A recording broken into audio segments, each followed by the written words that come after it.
Well,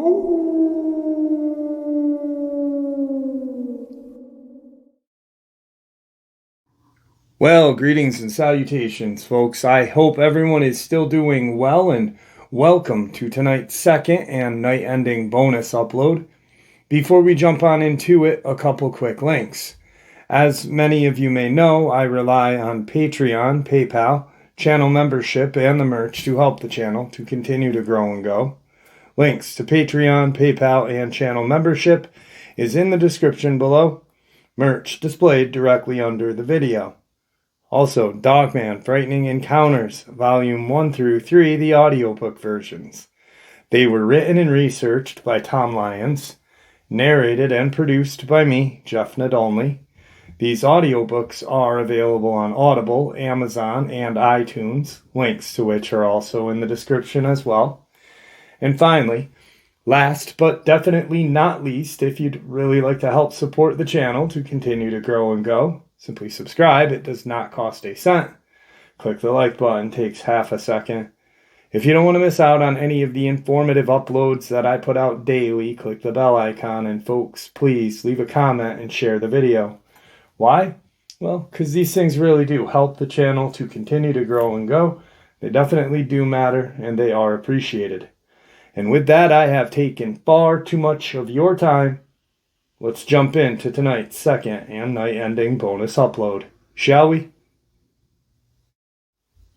Alright, so throughout the 2.5, almost 3 years that the channel was blessed with a gentleman named Victor, former government cryptid hunter, he had shared a lot of different experiences and different uploads. And this one, if I do have to say so, is probably one of my favorite because one, I believe he shares so much information on this one, and it is questions from some subscribers, and also just experiences in talking randomly for about an hour and a half. And I really, really love this upload. I really wish he was still with us, guys. I really do. Tonight, Victor has some time on his hands and went through the comment section and thought it'd be a good idea to answer those questions for you guys, the ones that he can answer. We're going to kind of go in order, and if we don't get to yours, it's nothing against you. So, Victor, how are you? I'm great tonight. Hope everybody else is doing well, and hope you're doing well, Jeff. I am doing wonderful. Absolutely wonderful. So, a long time ago we started this with a Q&A. Kind of going to get into that a little bit tonight and just go in order. So the first question would be from Montgomery B. And she says, I don't understand why the government would breed these crazy demons. Why? They are evil. I think the reason why they may have bred them is to keep people from living in rural areas. If people live in the cities, they are easier to watch, control. I don't know. No, that's not the reason they was bred. The reason we bred these creatures was for military use. We was building forces with them. The Dogman, though, started not responding right to certain situations, and they started doing packs and wasn't doing like their orders curtailed them to do. Therefore, we had to start calling them back in, and we tried for about a year to 18 months, bringing them in and reboot them and send them back out. but we seen that they, even after that, that we were still having problems with that, the same ones. So it was decided to trash their program 100%, call them in, euthanize them, and, you know, do away with the Dogman program. The werewolf program was a success. It's done what it's done. We had we had 3% problem out of the werewolf program. And we had a fighting force at the end of it was the actual number, I've got it in front of me, is 77,408. That's what the actual number of the fighting force was. So it was quite larger than what I thought and had stated before. And at this time, they are just standing. There's nothing being done with them. We'll have to see where that goes. There's no breeding program going on at the time.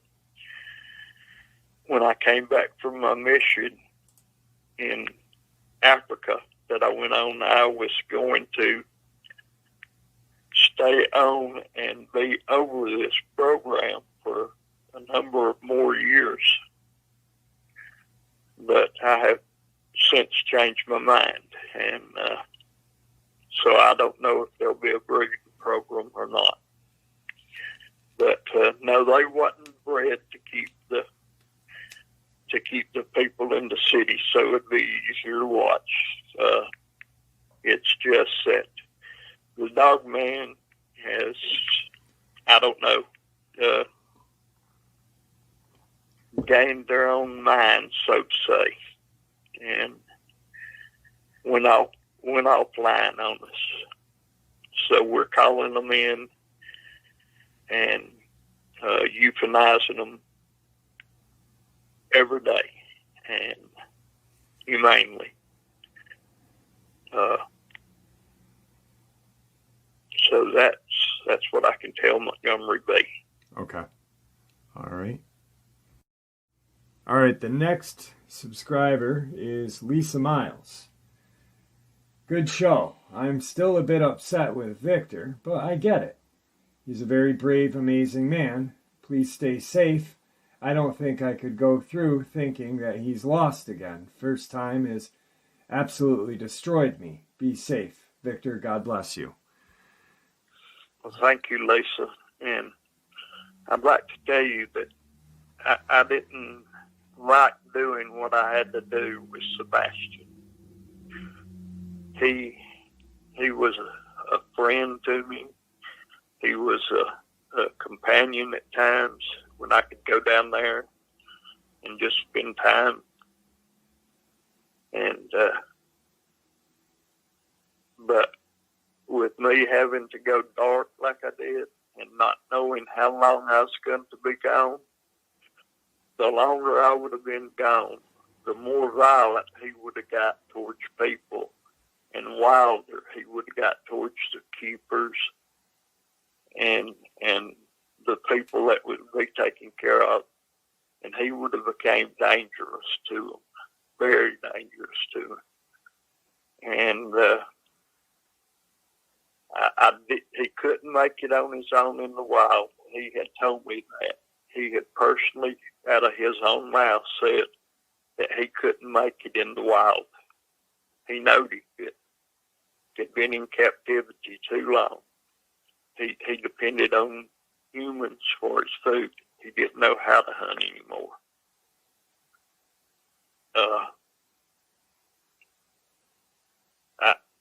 I saved him from death once when he killed them 5 men. It was me that signed for that to keep him from being euthanized then. But I know that if me going dark, if something happened and I was gone, they'd just gunned him down. And I didn't want that. So I signed to have him euthanized, and he was euthanized humanely. And it was just, he just went to sleep. And just like you would your pet, a cat or a dog. And I know it doesn't sound right, and it hurts me today. But I did the best thing that could be done for him.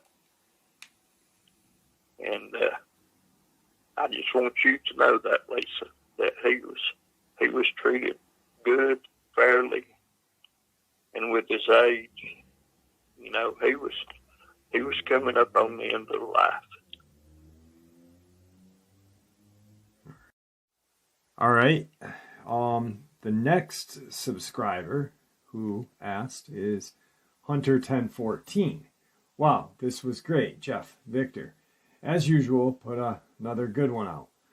Looking to hear more from him, ask him, would a silent dog whistle scare off a Dogman? And what about an air horn? Okay, Hunter. We tried silent dog whistles back when we had the breeding program going. I could walk downstairs with a silent dog whistle and blow it, and we would get no reactions from nothing. We wouldn't even get a reaction from anything. The werewolves, the Dogman, they might look at you, but that's about the extent of it. As far as scaring them off, it didn't affect them. I've never tried it on a Bigfoot, so I can't speak for a Bigfoot. Now, the air horn is a different story. It's not a guarantee, but the sudden shock of the blast from an air horn seems to set them in motion. And once they get in motion, the motion's either forward or away from you. And most time it'll be away from you. So I see that the air horn to be a scaring tactic, you know, because they're not expecting it. And I would recommend an air horn over just about anything. Bear spray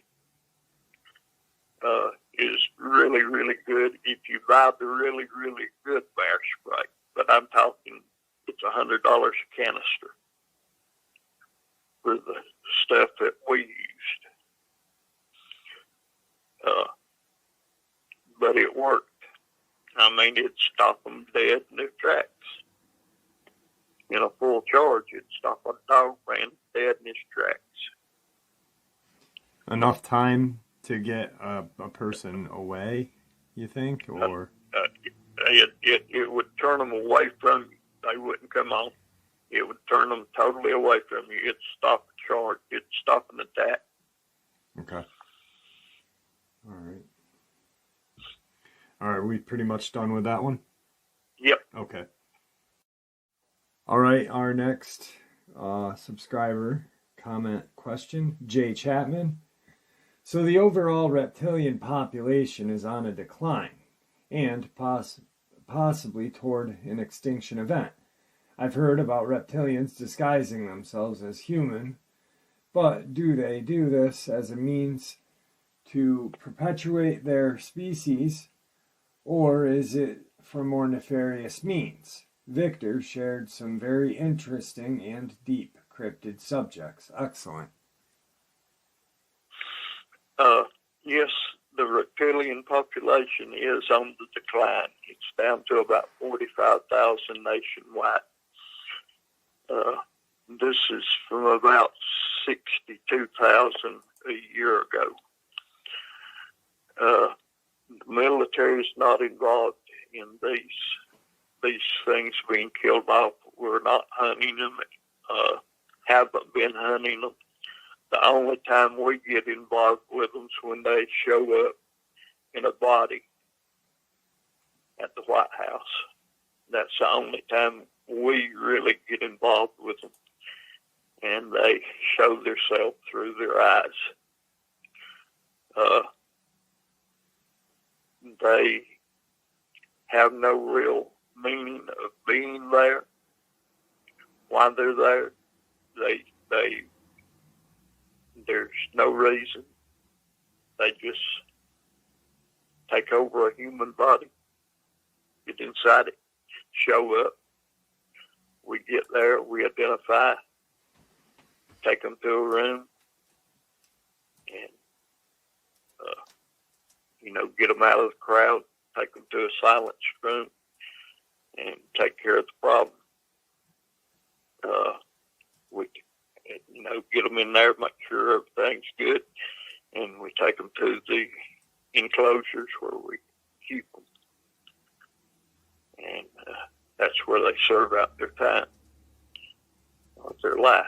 And they seem to be happy down there mentally.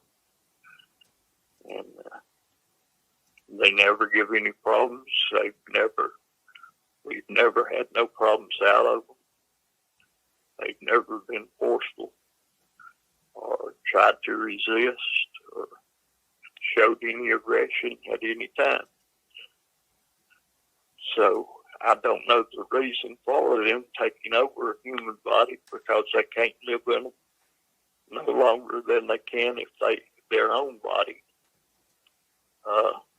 unless it's just to hide. But they can be seen easier through the eyes. It's the easiest place to see it, that they're in a human body, is by the eyes, or right underneath the eyes. Right underneath the eyes, you can see scaling at times. And that's real easy to see.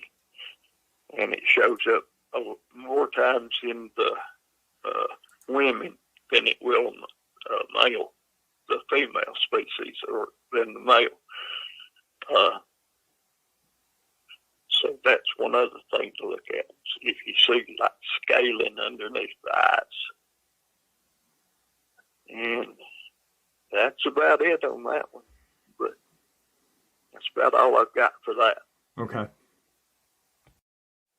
And the next question is another question from Jay Chapman. The creature that Victor dispatched on the coast of Northern California sounds like a pure abomination. It looked human but did not speak, and in the place of arms it had appendages that could slice through flesh. Sounds like a mermaid hybrid of sorts. Victor mentioned contacting Camp Pendleton to dispatch a helicopter to his area. I live near Camp Pendleton, MCB, and regularly hear helicopters flying to and from the base. Imagine one of those very helicopters I hear flying overhead was on its way north to retrieve the creature for its eventual transport to Virginia. I wonder when, the year, this occurred. Okay, Jay Chapman. This was June of 2020. And it was a mermaid-type hybrid. Is what a male mermaid hybrid is what I would call it. And the arms, you've described them very well. Appendages that cut through flesh, bone.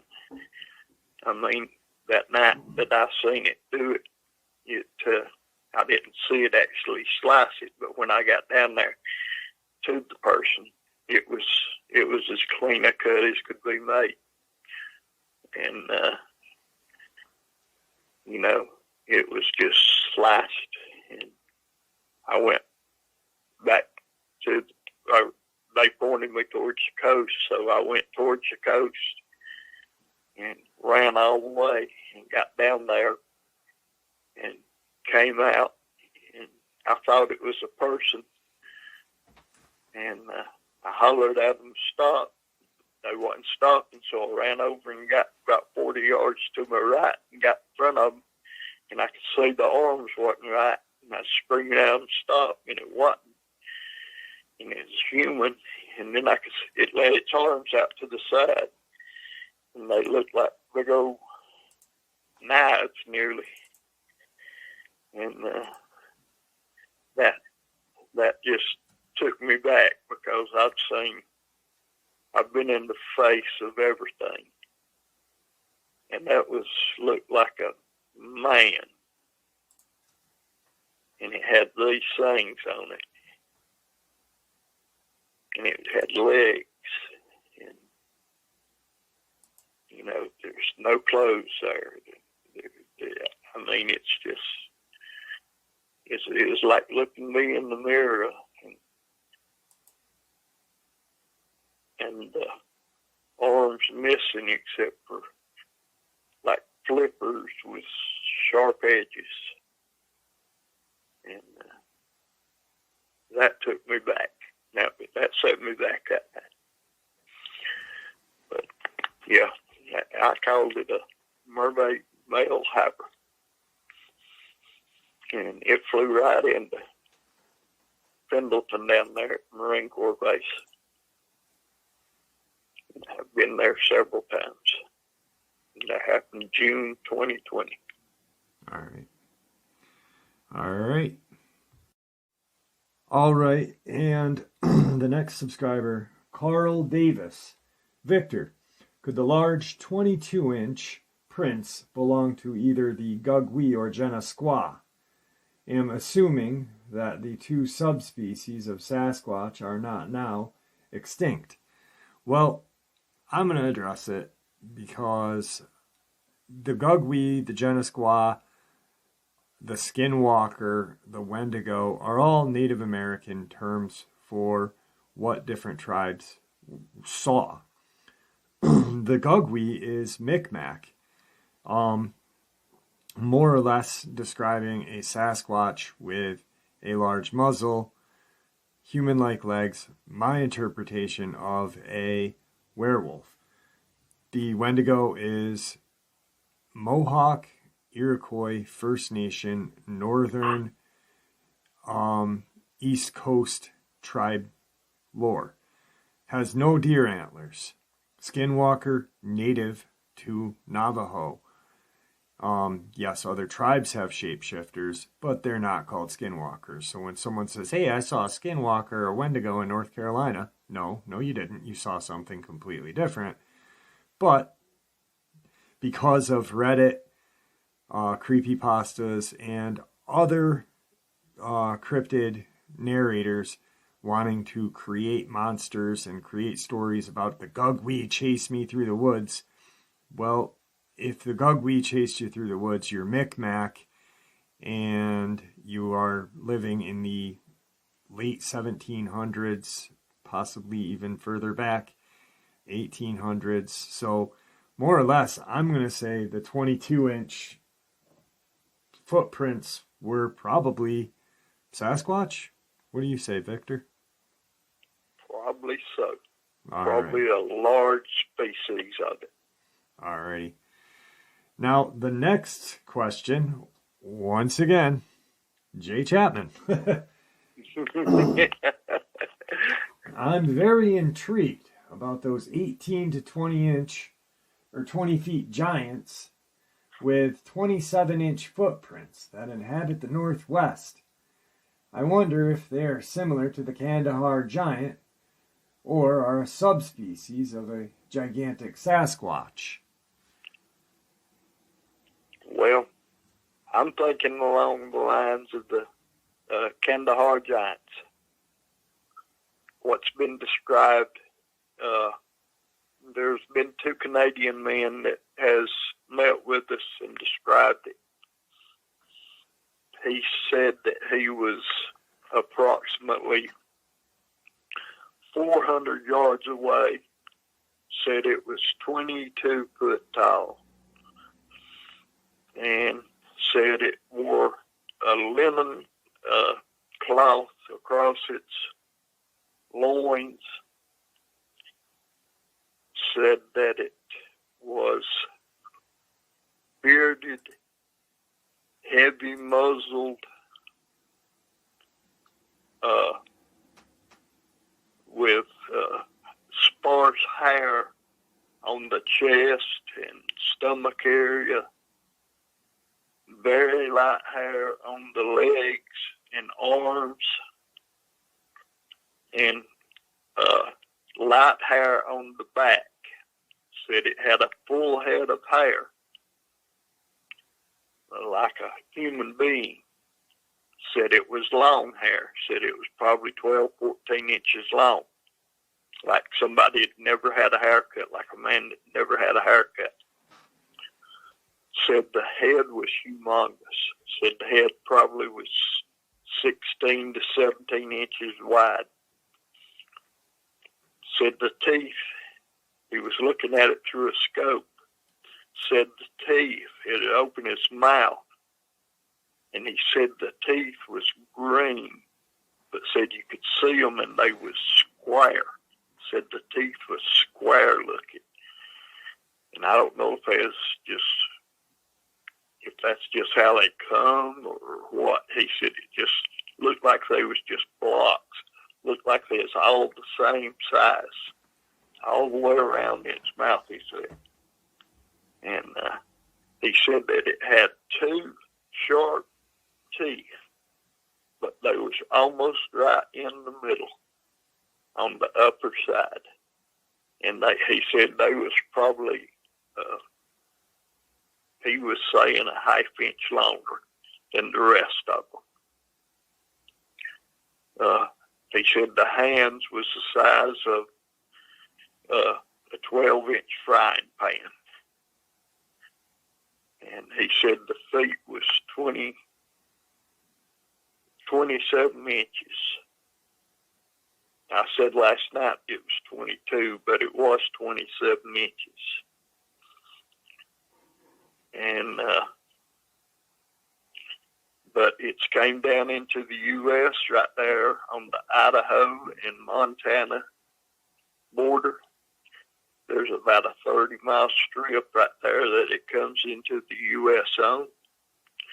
And it'll come down inside the U.S. for about 7 or 8 miles. And that seems like as far as it'll travel inside the U.S. And we need to catch it on the U.S. side. We are black ops, and we can go any place we want to, but we've got laws we got to follow too. We would have to notify government, the Canadian government, if we wanted to go after this on account of the type of ops we are. And we just ain't gonna go there.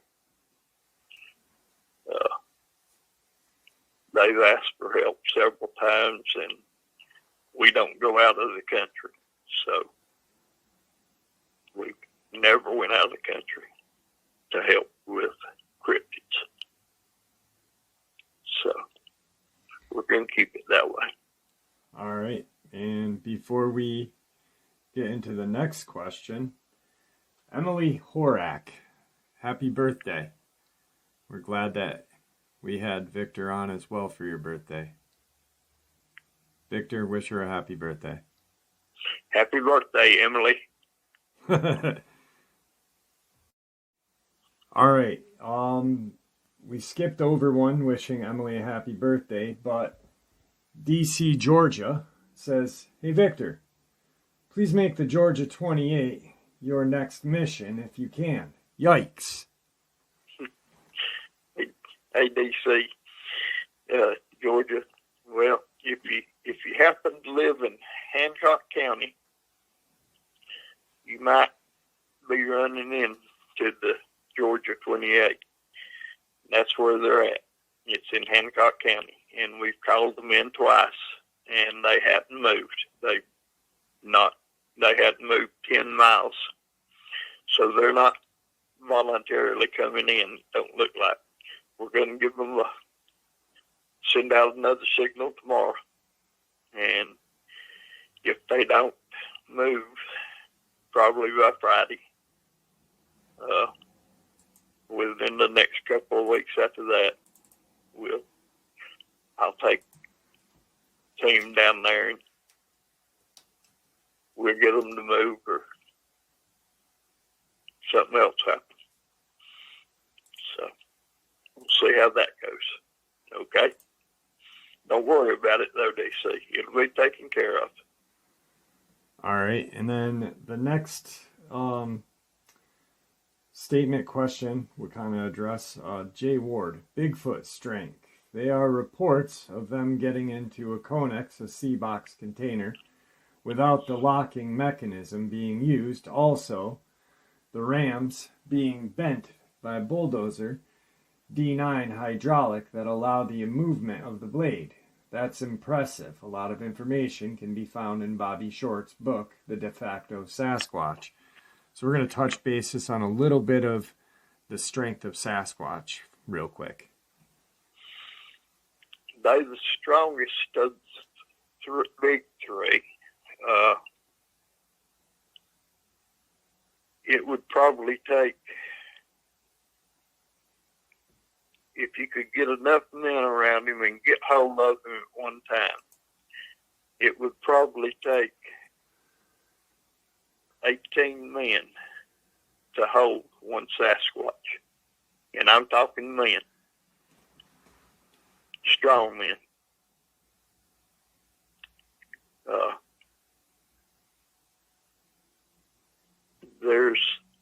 They are tremendously powerful. There's no weak spot really on one. Their legs, their calves are just tremendously big. Their upper legs are like tree stumps.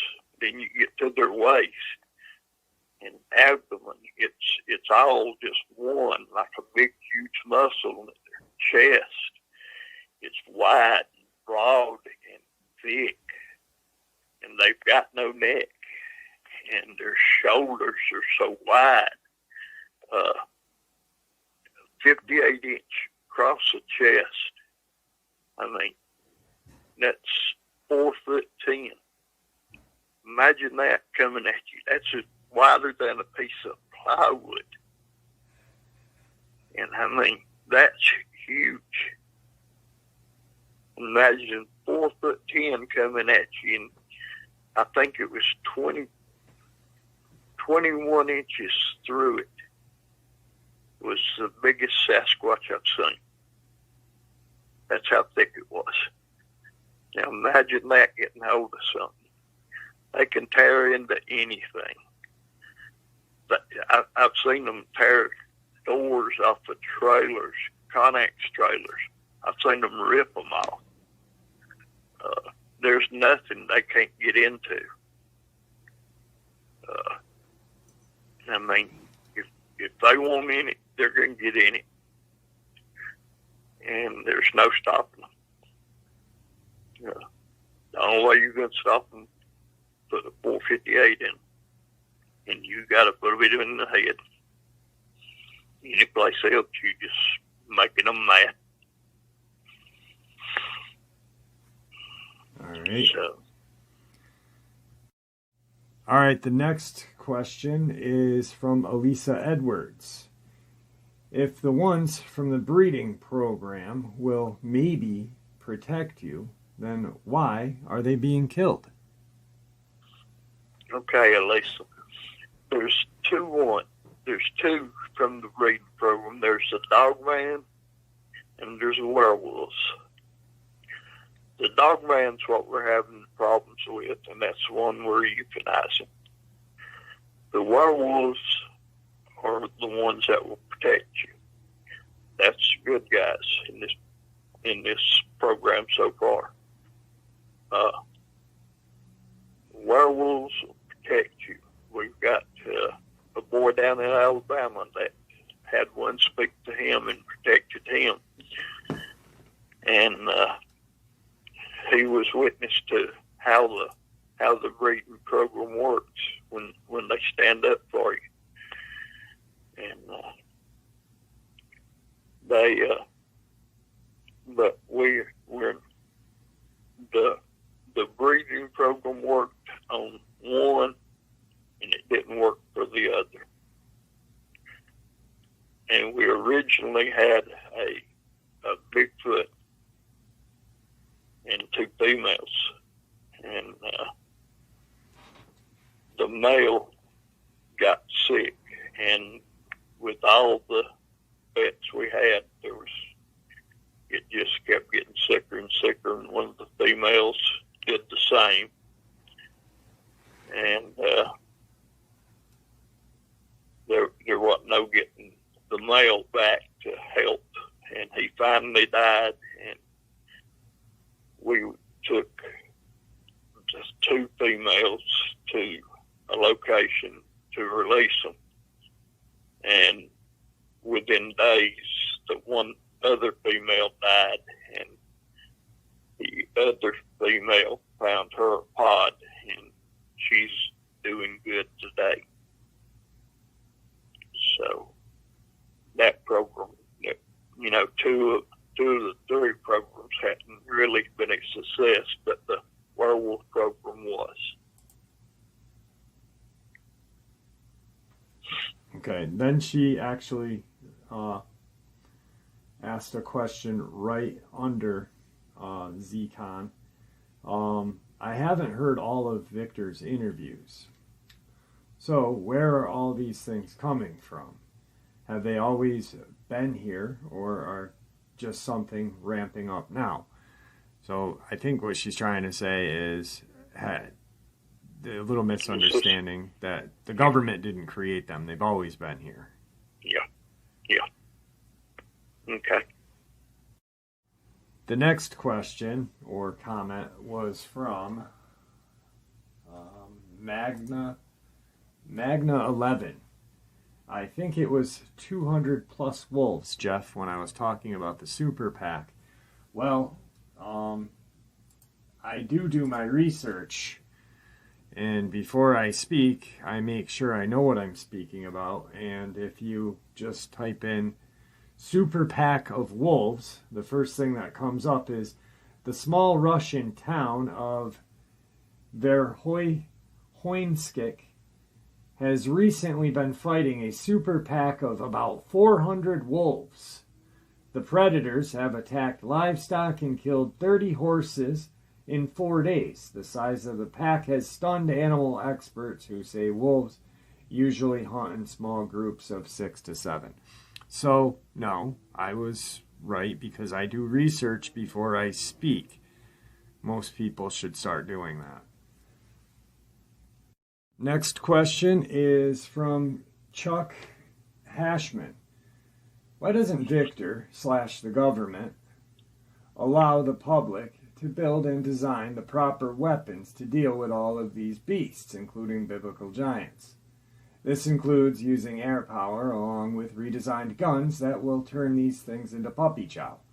Imagine how excited big game hunters would be knowing they have prey that is too dangerous to hunt. The way I see it, Victor needs all the help they can get. Thank you, Chuck. We do need more agents, but all our agents come from the military, as you know. So we don't, get outside help. And we do have the best weapons allowed that money can get.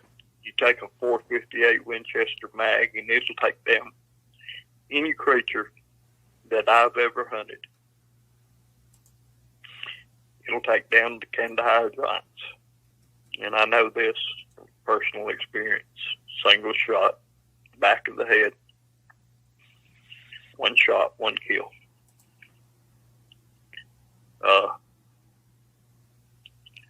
It don't make them into puppy chow, but it does enough to put them down and put them in the grave. We don't need a bunch of big game hunters out there running around trying to kill something that's too dangerous to hunt to start with. Because once they face one of these things and realize what it is, them not having the experience and expertise to do this, they're going to freeze up. And this thing's going to respond to them, and it's going to kill them.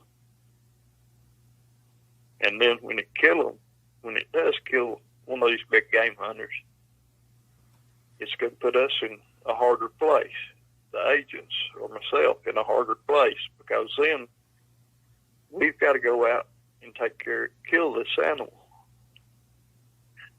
And to do, if it's from the breeding program, it knows that we're going to be coming.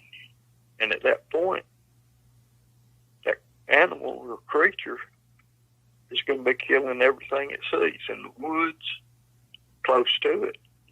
Man, woman, child, cats, dogs, it kills anything, because it knows that somebody from the breeding program agency coming to take it down.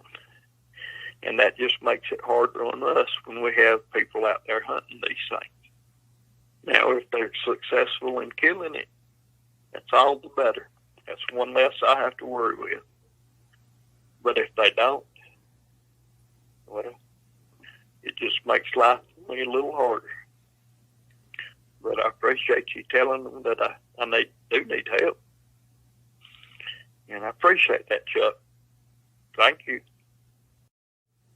The next comment question, Douglas Dickinson. They also found caves and caverns in Cadiz Cove recently, within the past few years. The local natives lived underground during the hard winters. Well, ironically enough, what was that? How long ago was that? Did we do that upload, Victor? That was in July. Yeah, when we talked about the cavemen out there. No, that may have been. No, that was May. A long time ago. Yeah. So yeah, I don't think that a lot of people are new, so they haven't heard that. You want to kind of touch basis on what happened out there? Okay. Cadiz Cove, Tennessee. That's a tourist attraction up there. Big loop road, and people kept telling the DNR and the people that run the place there that they were seeing people half dressed and they looked like cavemen. And finally they caught wind of it and seen one. Actually, one of the DNR officers walked up on one and was stabbed in the side. And this is what brought us in. They called us, got all of us things done. They closed down the cove for, I think it was 4 or 5 days till we got down there. Myself and six or seven more agents went, and we was in there, and we walked in, closed off at the gate, just, landed the helicopter and started walking in from there. And we got around nearly to the halfway point where the loop loops around. And I'm on point, and just out of my left corner of my eye, I see something above the brush moving. And I stopped, and you could tell it was the top of spears moving up and down. So I split the men off. We went to the sides of the ditches, and they walked out and got right on the paved road, walking away from us, never looked back at us, never seen us, walking straight away from us. And we let them get 200 yards ahead of us. And we started following them. And we followed them, and we had to get closer and closer. They finally went off the road again and was going through the woods and was heading south out of the national park into the Great Smoky Mountains National Park, into the main mountains. And I got to where we could smell smoke. And I seen them as they went into the cave. And they went inside this cave, and we surrounded up around the front, about 45 yards outside, decided to make our plans, and started hollering and everything. And it drew the men out. And I hollered one time to put down their weapons. They wouldn't put the weapons down, so I doubt they even understood me. And I opened fire along with the rest of the agents. We shot them down. And then we moved into the cave. And there was women and elderly men in there. And I was over there. I was over there with one of the elderly men trying to tie him up, putting his hands behind his back and put them in them plastic loops and tie his hands together. And one of the women jumped on my back and stabbed me in the chest with a stone knife. And one of the other guys got her off of me. He shot and killed her. And that old man that I was trying to put his hands behind his back and cuff him, he came up. And somebody ended up shooting him. Well, before it was over, all 13 of them was dead. There was no children. They ended up defining the ages. The youngest one there was 17. And the old man, they said, was 81, I think, was his age of the age range. And, but they had an underground cave that they was living in. And they had a fire pit in the middle of it. And the smoke went up through a hole that they had fixed. It went straight up and out through the top of the cave. It didn't go out through the mouth of the cave where we walked in. It went up through the top of the cave and out that way. And that was pretty ingenious of how they got the smoke out of the cave. But it was always dry in there. They had running water probably 25 yards outside the cave. Warm. It was warm in there. And dry. And I hated having to do what I did. But, we got out and got bandaged up enough to get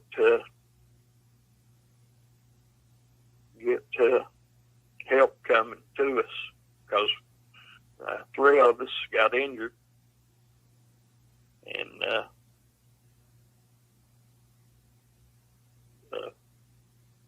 we loaded them on a helicopter and flew them to Virginia, and we flew back to Virginia, and I got stitched up in Washington. And,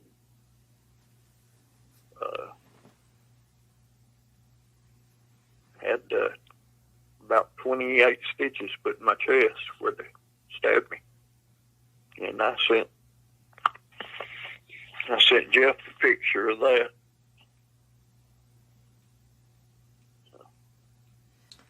All right. That was pretty good up there. So that's just a little bit of the Cadiz Cove thing. Let's get to the next question.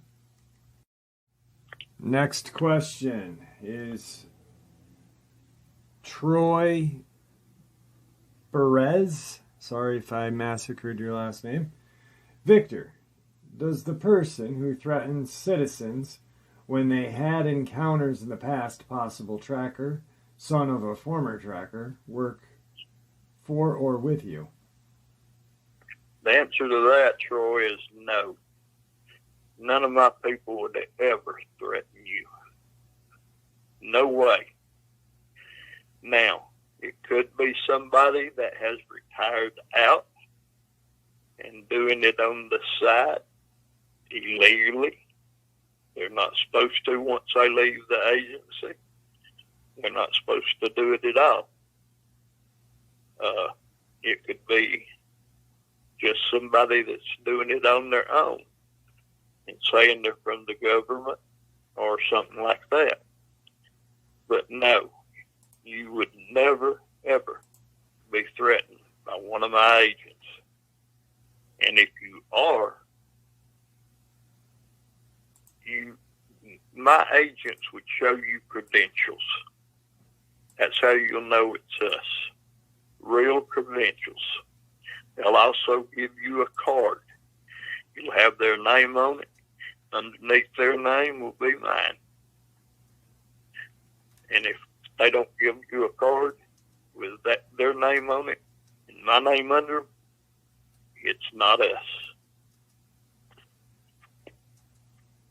So, no. That's the answer for you, sir. Next subscriber is going to be Inquisitive Southern Woman. From his description, I can now say my encounter was with a dogman. My question for Victor is, how likely is it for a dogman to sniff you out? It looked me straight in the eyes, like it knew I was the one that passed by in my car the first time I saw it. First time it was upright, then the second time it was on all fours. It was almost like he smiled at me as he was walking the other way. It's been 11 years now, but I only live roughly 12 miles away. So my question for Victor is, how likely is it for a dogman to sniff you out? You know, they get your scent. They can track you for miles. I mean, they can get on your scent and follow you for hundreds of miles. Easily. Now, by car, they can't do it. Probably,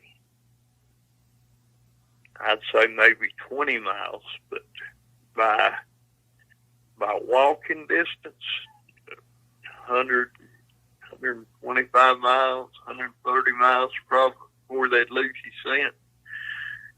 If you could get ahead of them that far even, if you're just walking, because they travel so much faster, they'd stay up with you. But if it was by car, you know, that you'd have to get 20 miles ahead of them, and you'd lose them that way. But if you only live 12 miles away, yeah, he could track you. Yeah, he could track you that far easy. Okay. Also, Inquisitive Southern Woman, please, if you're willing to, send me an email, and I'd love to either have you come on the show and talk about your encounter or narrate it, whichever you'd like. Which brings me to an email really quick. Give me 1 second. And hang on. From KM. Interesting stories. Yeah, about that email. If you're not going to respond, then it's really pointless to give listeners that information.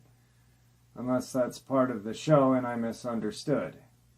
Well, KM, either you didn't email me or you don't know how to email people, because I respond to everybody's email in a timely fashion. And actually a subscriber, he pointed that out. I don't, even if I'm busy and it's a couple days later, I always respond. So if you are trying to get in touch with me, make sure you put the right email in, or you probably didn't, because I always respond. But back to Southern Inquisitive Woman, please. It's nadolny.m.jeff@gmail.com. It's in the description below. I will gladly love to hear your encounter and have it on the show. All right, the next question is from Ajax Ashford. What about their origins? Where do they come from? Did we create them? Well, Ajax, we did not create them. God did. They've been here since the beginning of time. They was brought here just like Adam and Eve and all the other creatures. And that's also, where did they come from? Well, they came from God. They was put here. They was all, at one time, all over the place. And then they got into smaller areas. The Dogman that we captured to do the breeding program came out of Mississippi. The werewolf that we captured to do the breeding program came out of Louisiana. The Bigfoot that they captured to do the breeding program with was captured in Montana. So that's, where they came from. About their origins, the first writings of the Dogman that I've read about is in Egypt. For the werewolf, the first there I've read about was in India. And first origins of the Bigfoot that I've read about came from the, oh boy, I just went brain dead.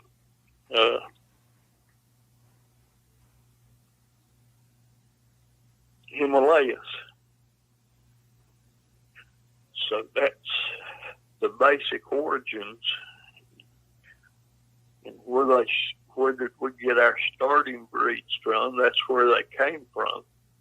I don't know if that's exactly what you're looking for, but we created none of them. We didn't alter them in any way. We tried to pick, after we started capturing these things and bringing them in, we tried to make do selective breeding with females to our males. Raphael was a different type of a dogman than your standard looking dogman. Sebastian was a different looking werewolf than the standard looking werewolf.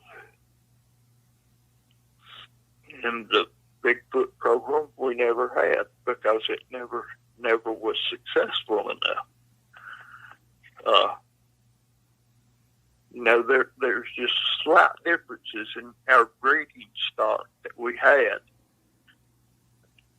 at the time, that our males was different. Raphael and Sebastian wasn't our only two breeding males. We had other breeding males, but they wasn't as, what's the word? They didn't produce as good of stock as what Raphael and Sebastian produced. And when we got the right females with them,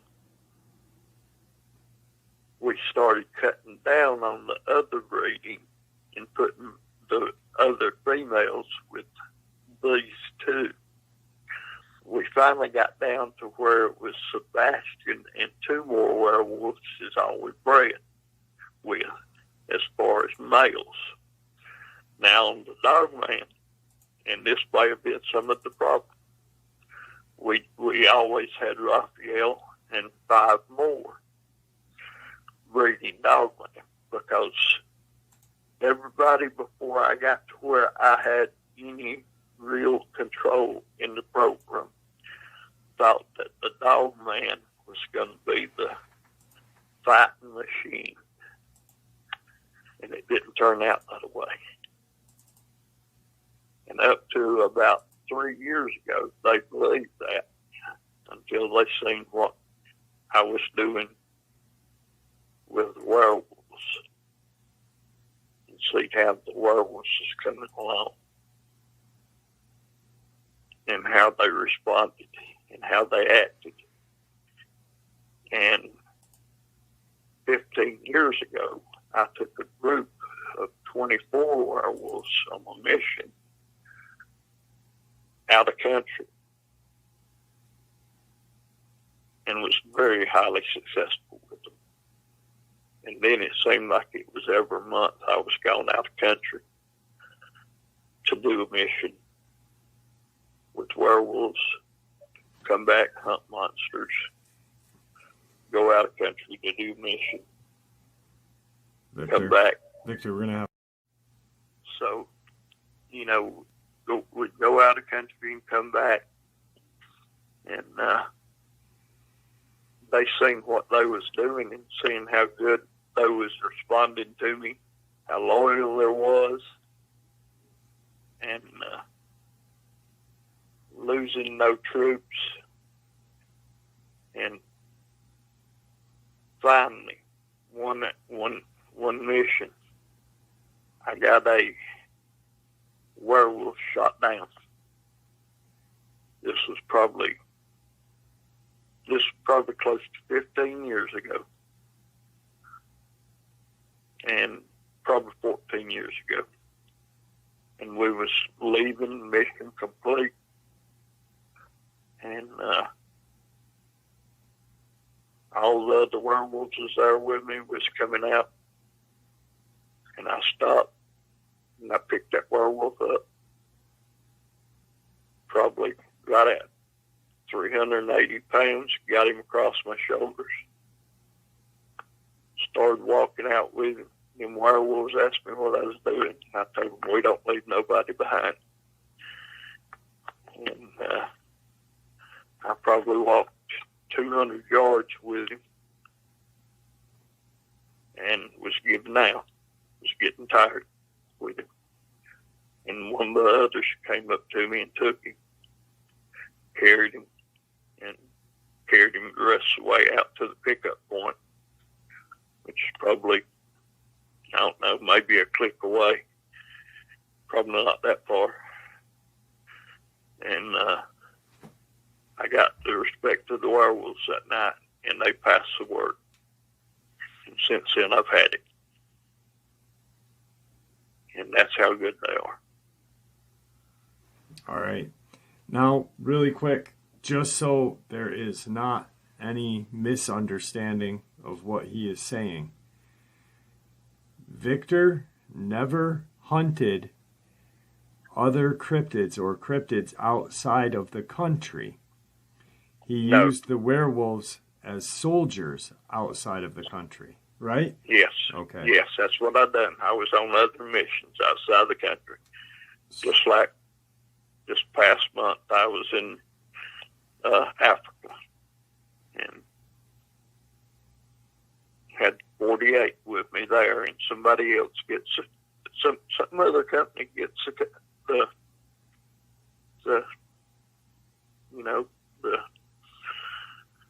glory for it. And it's not right, but who's going to stand up there and say, well, this one man and these these 4 men and these 48 werewolves went down there and got this person back? Who's going to say that? Or something like that, who's going to say that? So, anyway, right. I ain't complaining. I've got a good career. All right, really quick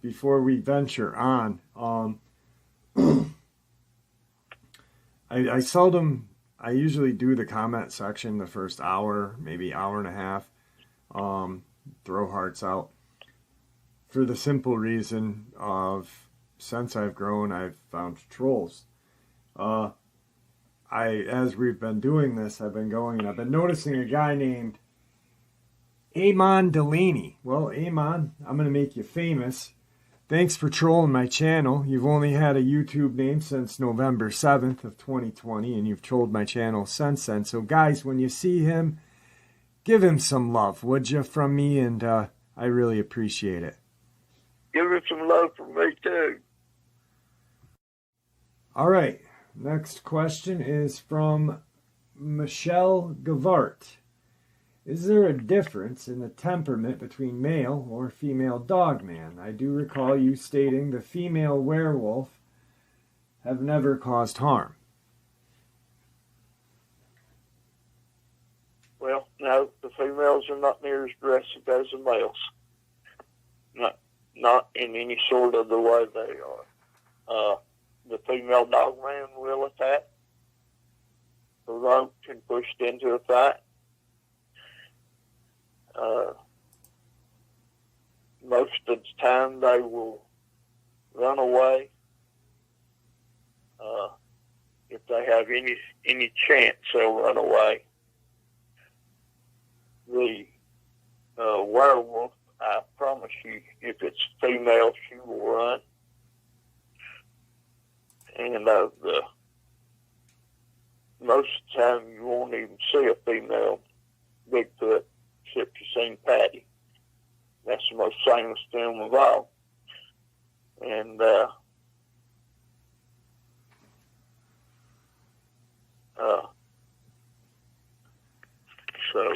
but Bigfoot don't want to be seen either. So they usually, all of the females will be moving away from you, not aggressive. The female Dogman will stand if pushed into a fight. I'm sure the werewolf or Bigfoot would too, but if they've got any type of a chance to leave, they're going to. And they're going to take, if they have to go up the face of a bluff, they're going to go up to get away from you. Okay. All right. My next subscriber question comes from Janice Moreau. Janice, it's always a pleasure seeing you in the comment section. So I made sure that we definitely answered your questions. Hello, Victor. It's great to hear your voice and learn about these cryptids. I have a few questions for you. Read that Sasquatch bury their dead. How do Dogman and werewolf take care of their dead in the wild? Just curious, because seemingly archaeologists and other professionals have not openly discussed finding skeletal remains of these canids. In 2018 or 2019 timeframe, a female was killed in Mount Hood in Oregon. The officials never released what caused her horrific death, other than they thought it could have been a mountain lion, but never confirmed it. Do you know if it was a Dogman responsible? Third question. Victor, I can understand calling out Dogman, but don't understand why the werewolf or wolfman would be called out, especially with the Pacific region being so volatile. Wouldn't it make sense to keep the capability in case war should break out? Can you relay what the Dogman and Wolfman populations are for Washington?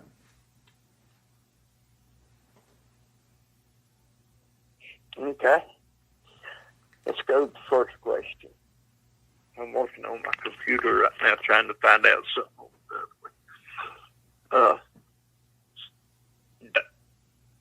Dogmen, they just leave their dead laying to the elements. They don't do anything with them. They don't try to bury them. They don't try to do anything with them. They've got no respect for the dead.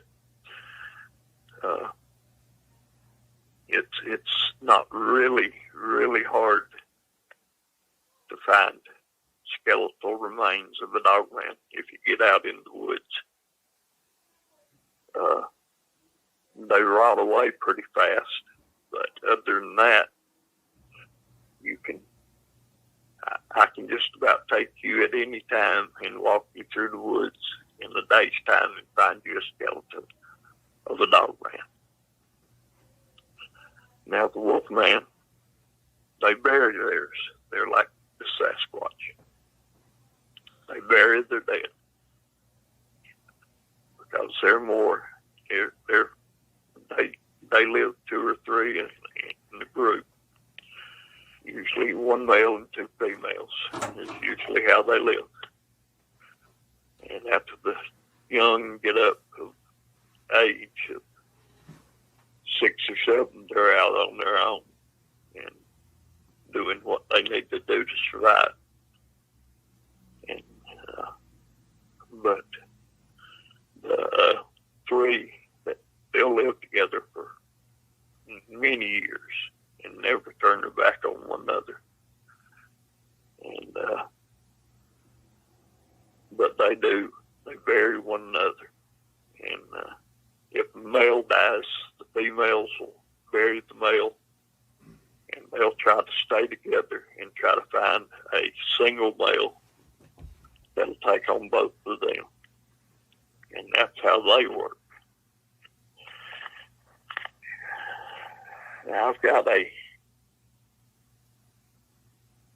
actually got 2 female hikers that was killed in that hood, both in 2019.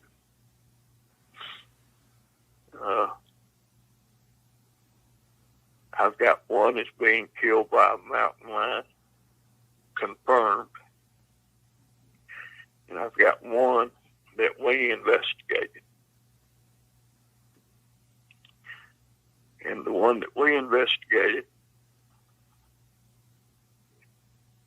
she was beaten bad. And the tracks that the agents found was 18.5 inches, 7 inches at the toes, and 5.5 inches at the heel.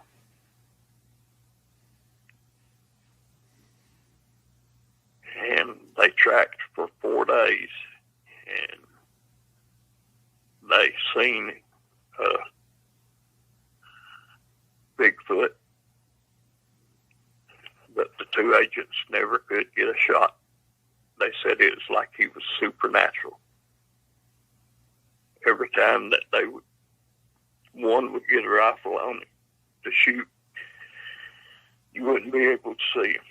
And then the other one would get a rifle on him, and he would lose sight of him. And they never could both see him at the same time. And that's what's in the report. And there was never a closure to it.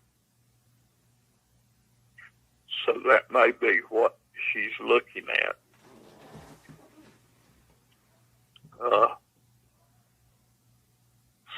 Looks like it happened at night, and that she came out of a tent to see what was rustling around in her things is what they've written up. And as far as culling the dogman, we're culling them as fast as I can. And I'm not culling the wolfman. We're not doing anything with the wolfman. They're just out there right now. They're not doing anything. They're no harm for me. They're on standby right now still. And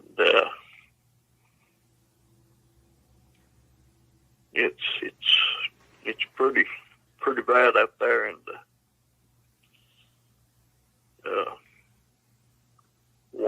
in the area. And I'm ain't going to do this but one time. And I'm going to give you the population for the whole state. And the population for the whole state of Washington. Dogman, there's, for the whole state, hold on just a second.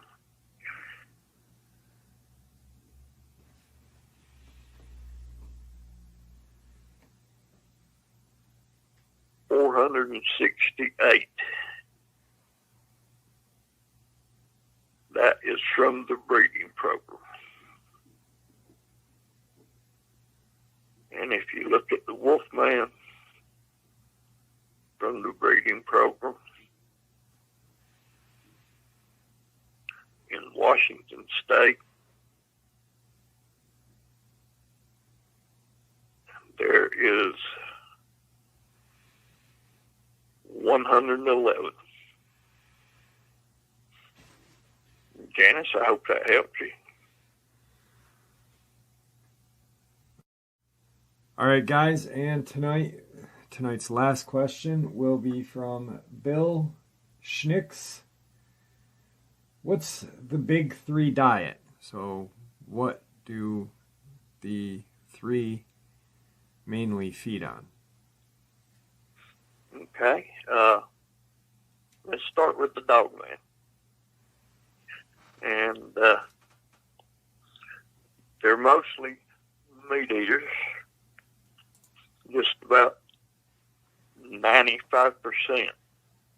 They will eat berries. Excuse me. They'll eat berries occasionally. They'll chew grass, but they don't like it. The werewolf, strictly a meat eater. 100%.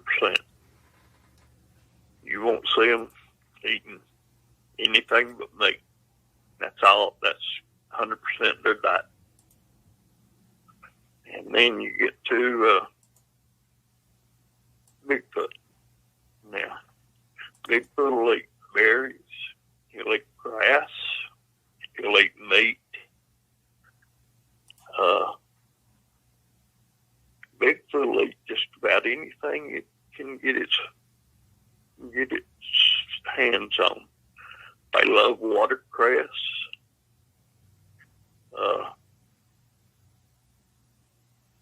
Just anything, really. Just take a human diet. Think about things in a salad. They'll eat corn. When it's growing, they'll take it, and just eat it off the cob. It's just nothing much they won't eat, is what I'd have to say on Bigfoot. Because it loves getting in gardens. It loves meat. It loves just about anything. I don't know what I could say that it don't eat. It'd be the easiest thing. The Dogman will eat roadkill. The werewolf kills its stuff to eat. Now, the ones that we had in captivity, it was fresh meat every day. I mean, it had to be like bloody meat, fresh, for them to eat it.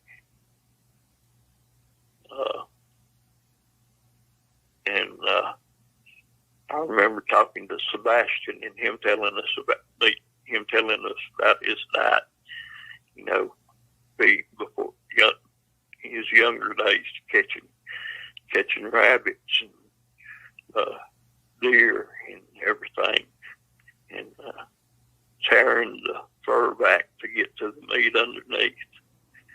And being hungry at a certain time, be trembling trying to get to the flesh.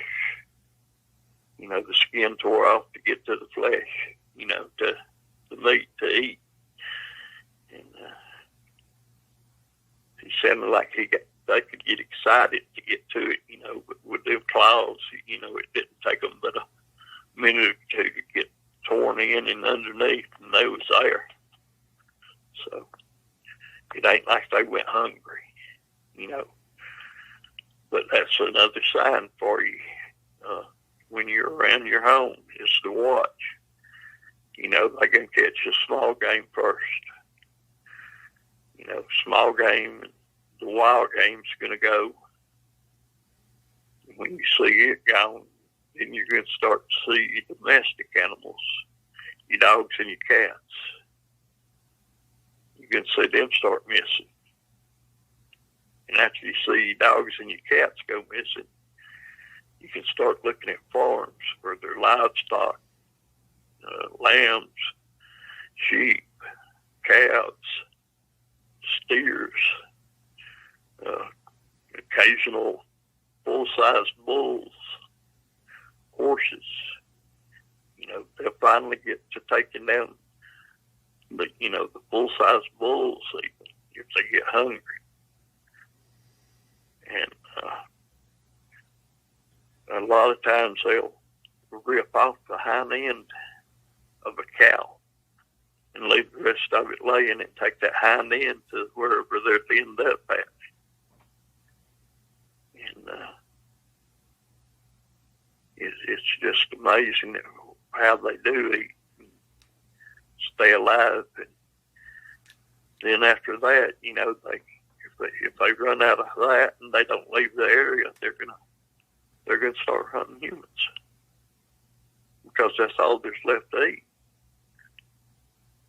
And unfortunately, that's the ones that give us trouble. That's the ones that stay till the food runs out and won't leave the area and starts hunting humans. And that's when there's trouble in the area. But that's about all they eat. All right. All right, guys. Well, I hope you guys enjoyed tonight's Q&A with Victor. It's always a pleasure having him on, and tonight, this was his idea. He'd been looking through the comment section and saw how many great questions there were. And he really felt like you guys needed to have those questions answered, and he wanted to definitely answer them for you guys tonight. So I hope you guys definitely enjoyed tonight's upload. Victor, anything you'd like to say to everybody before we go? Just remember to get out in the wild. Enjoy it out there. That's what it's here for us. That's what these wildlife management areas and national parks are here for. They're here for the people, and we are the people. So get out there and enjoy it. Don't be scared. Just be cautious.